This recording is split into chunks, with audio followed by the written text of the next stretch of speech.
Can eye exercises actually restore eyesight or prevent your eyesight from becoming worse? The answer is no. This is a myth that people believe. If you do yoga for your eyes, your eyesight is going to come back and your vision is not going to go. Your cataract is not going to get worse. You will not develop retinal detachment if you do exercises for the eye. Now, let me explain this to you. Doing eye exercises only exercises the muscles of the eye. Just like when you exercise your muscles of the arm, your arm becomes stronger. But that does not mean your eye becomes stronger. Your eye muscles may become stronger, which will mean that you will be easily able to move your eyes. Now, if you move your eyes up and down and left and right, how is it going to improve your eyesight? The only thing that gets strengthened are the eye muscles.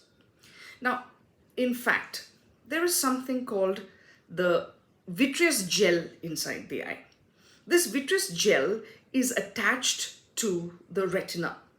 When we constantly move our eye with these exercises, the gel is also moving with the eye, and there are times where it starts detaching. This is called a posterior vitreous detachment. In the process, if your retina is weak, it can even tear the retina. In fact, these eye exercises will only increase your floaters because the movement of the jelly inside the eye is also happening along with the eye.